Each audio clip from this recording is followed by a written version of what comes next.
Good morning mga ka-idol. Nandito tayo ngayon mga ka-idol sa Randelson site. So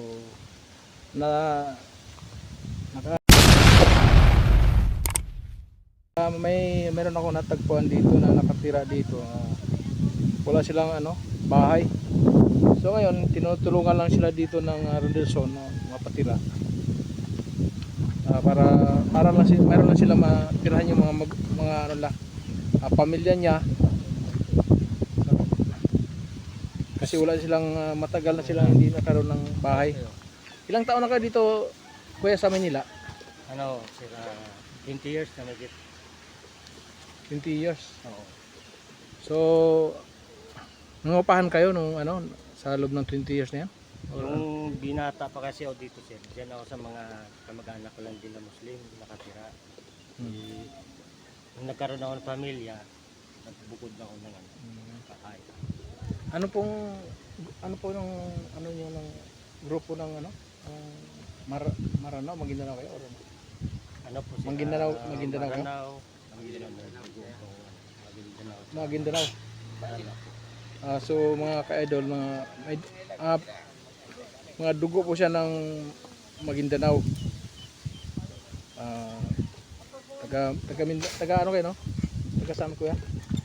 Yung lugar ko talaga, sir, lumaki ako sa Cagayan de Oro City.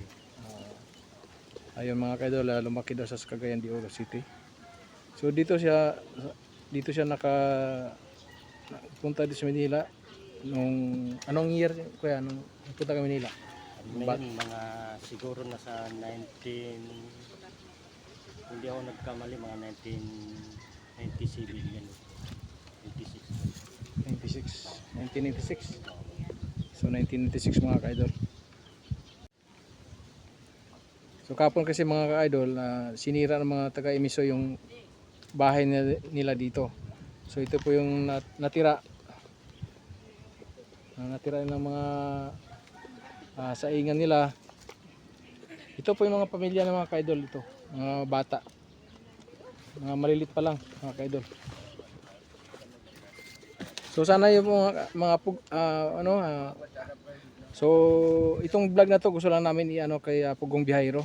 Sana matulungan niyo po itong pamilya na to dahil wala po silang bahay na matitirhan.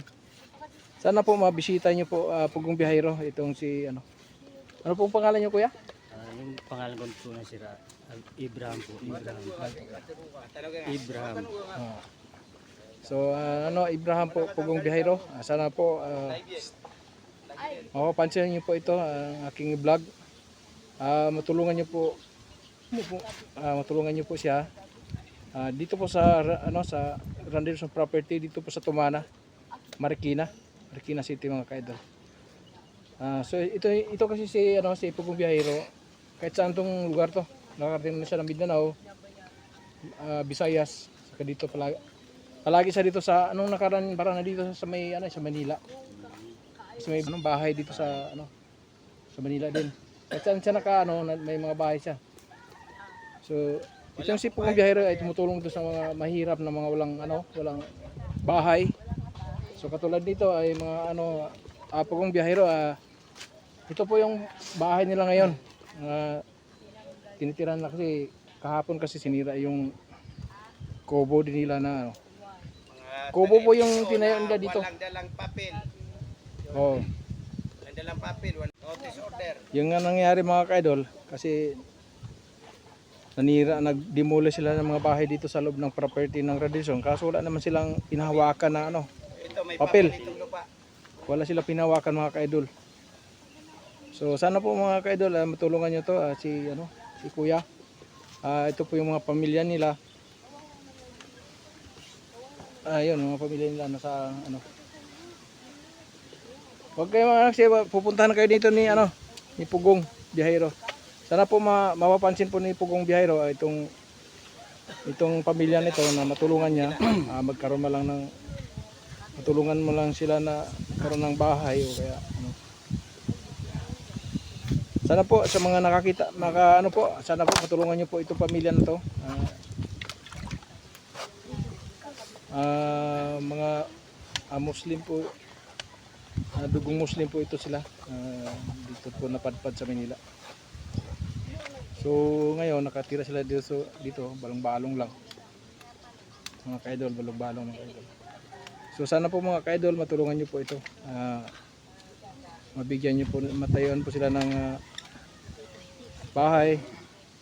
Matayuan ni Pugong Biyahero kasi siya lang po may tumulong sa taong nangangailangan. So mabuting puso po ito si Pugong Biyahero. Marami po silang natulungan sa Luzon, Visayas, Mindanao po. So madalas po niya mga tinutulungan talagang yung mga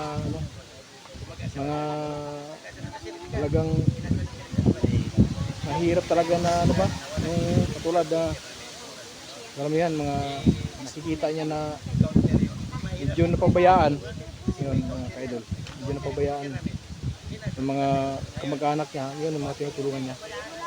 Pero sana po matulungan niyo po ito si Kuya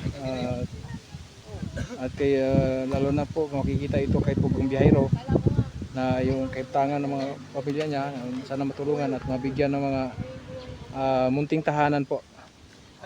So sana po Kuya Biyahero, sana po matulungan niyo po itong pamilya po. So maraming salamat po at sa lahat po ng mga at nakakita po sa vlog na ito kay Kuya. Ito po yung kanyang tahanan at sana matulungan niyo po siya. So